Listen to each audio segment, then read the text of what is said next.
Hello friends, જય અંબે, જય માતાજી. કેમ છો બધા? મજામાં? સ્વાગત છે તમારું મારી રસોઈની ચેનલમાં.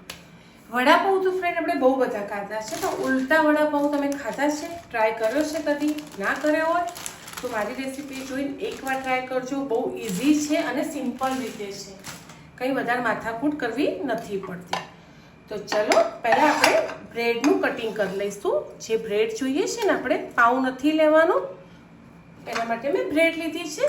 તો બ્રેડ મોટી હોય તો વધારે સારું, ના હોય તો તમારા ઘરે જે બી બ્રેડ હોય એને લઈ અને વાટકીથી આ રીતે તમારે ગોળ રાઉન્ડમાં કટ કરી લેવાની. આ જે સાઈડો છે આપણે બ્રેડ ક્રમ્બ બનાવવામાં ઉપયોગ કરી લઈશું, વેસ્ટ નહીં થાય. તો આ રીતે તમારે જેટલા વડાપાઉં બનાવવા હોય, ઉલટા વડાપાઉં, એ રીતે કટ કરી લેવાની. બરાબર, તો ચલો બધી બ્રેડ કટ કરી લઈએ. તો મેં 6 બ્રેડ કટ કરી લીધી છે, રાઉન્ડ રાઉન્ડ. બરાબર, આ રીતે રાઉન્ડ લઈ લેવાના. હવે આપણે એનો મસાલો તૈયાર કરીશું, જે આપણે વડાપાઉંમાં વડું બનાવતા હોઈએ એનું. આનું ડાયરેક્ટ વડું નથી બનાવવાનું, અલગ રીતે બનાવવાનું છે. તો ચલો હું તમને બતાવું. એના માટે મેં 2 બટાકા લઈ લીધા છે, એને તમારે મેશ કરી લેવાના. અને અંદર મસાલા, આપણે જે વડામાં મસાલો વાપરતા હોઈએ, ખાંડ, લીંબુ, મરચું, એની પહેલાં પ્રોપર એ રીતે વડાનો મસાલો કરીએ એ જ રીતે આમાં મસાલો કરી લઈશું. તો ચલો પહેલાં અમે બટાકાને ભાગી નાખીએ. ચલો ફ્રેન્ડ, એમાં આપણે નોર્મલ મસાલા કરી લઈશું. તેમાં અડધી ચમચી જેટલી બુરું ખાંડ એડ કરીશું. દળેલી ના હોય તો આખી બી કરી શકાય, વાંધો નહીં. આ તો ફટાફટ આપણે બનાવવા હોય અને ટાઈમ ના હોય તો આ રીતે તમે કરી શકો છો. ચોથા ભાગની ચમચી ચાટ મસાલો એડ કરીશું.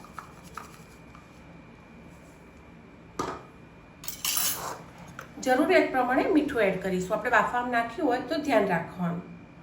1 ચમચી જેટલું ધાણા જીરું એડ કરીશું. કોથમીર એકદમ ઝીણી ઝીણી સમારી લઈશું.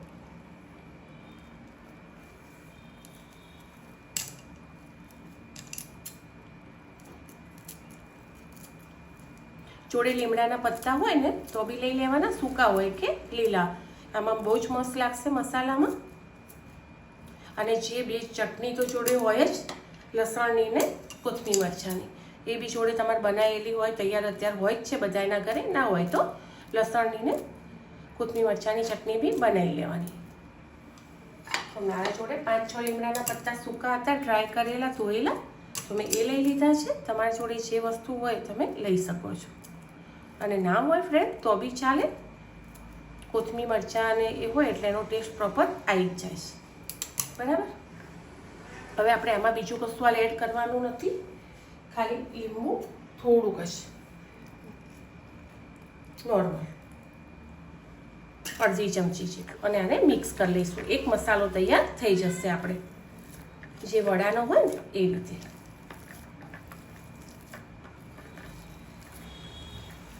આમ આપણે ગોળ વડાપાઉં કરીએ, જે રીતે બટાકા વડા ઉતારીએ ને, આમાં આખી પ્રોસેસ અલગ છે, તમને આગળ બતાવી છું. મસાલામાં મીઠું ચેક કરી લેવાનું.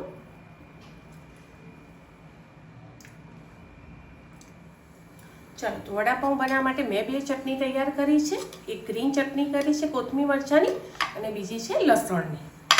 જોડે લીધા છે મેં ચીઝ ક્યુબ અને મોઝરેલા.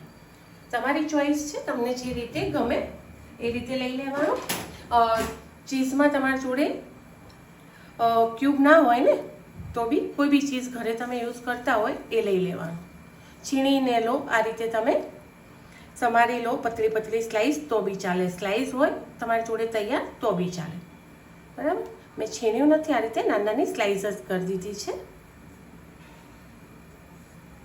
અને થોડું મોઝરેલા બી લીધું છે. બરાબર, ચલો તો આપણે એક બાજુ તેલ બી મૂકી દઈશું.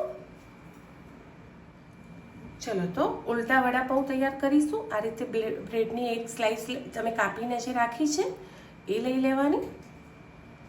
એક ઉપર ગ્રીન ચટણી અને એક ઉપર આપણે જે રીતે નોર્મલ લસણની ચટણી લગાવીએ છીએ ને પાઉંમાં, એ રીતે લગાવી લેવાની.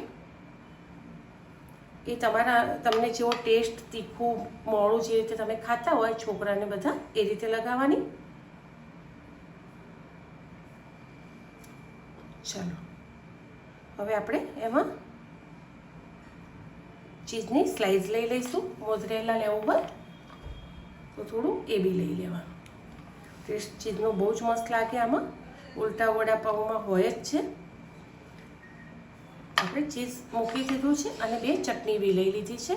હવે આપણે જે ચીઝવાળો ભાગ છે આ રીતે બંને ભેગા કરી લઈશું. બંને ચટણી લગાવી દીધી છે. હવે આના ઉપર આપણે બટાકાનો મસાલો એડ કરીશું. એ બી જેટલો તમને ભાવતો હોય ટેસ્ટમાં, ઓવર કરવાની જરૂર નથી. 2 બાજુથી કરીશું.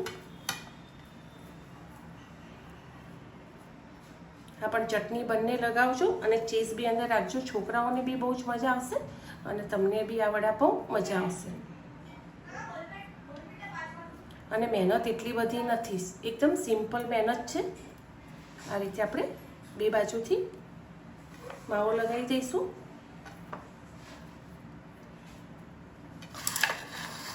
હવે આપણે એક ખીરું કરીને રાખ્યું છે ચણાના લોટનું.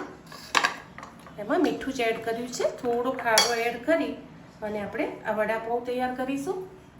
એક ચપટી જ મેં એડ કર્યો છે, વધારે નથી કર્યો, કારણ કે બહુ ફૂલેલા કે એવા નથી કરવા. આપણે માપનો જ આપણને સોફ્ટ થાય એટલા જ કરવાના, એટલે ઓવર તેલ બી ના ભરાય.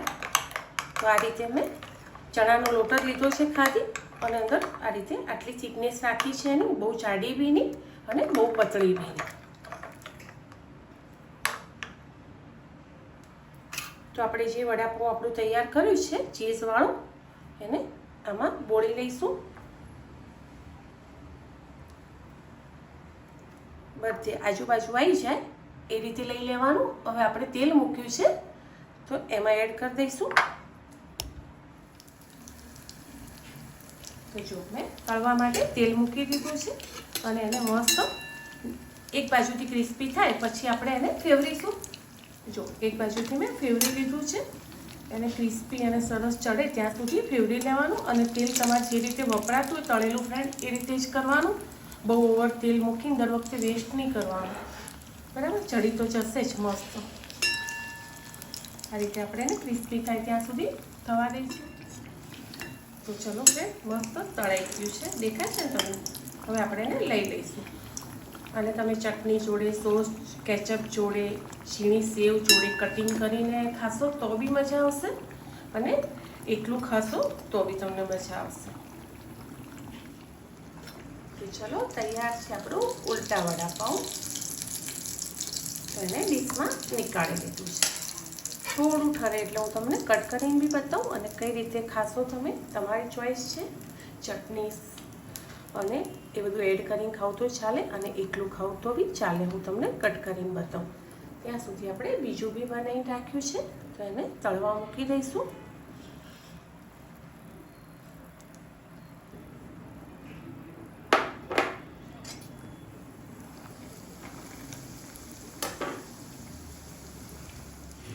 તો ચલો આપણે એને કટ કરી લઈએ. એકદમ સોફ્ટ થાય છે ફ્રેન્ડ. પેલા પાઉં ને બધું ડચુરા વળતા હોય ને એવું નથી થતું. બહુ જ મસ્ત. અને 4 ભાગમાં આપણે કાપી લઈશું. હવે એના ઉપર ગ્રીન ચટણી. જો તમને સેવ ઝીણી જોઈતી હોય તો લઈ શકો, બાકી આ રીતે ગ્રીન ચટણી અને કેચઅપ જોડે બહુ જ મસ્ત લાગે છે. જોડે એડ કરીશું થોડું ચાટ મસાલો અને કેચઅપ. ટેસ્ટ અનુસાર તમને જેવો ભાવતો હોય ને એ રીતે. આ છે આપણું ઉલટા વડાપાઉં તૈયાર.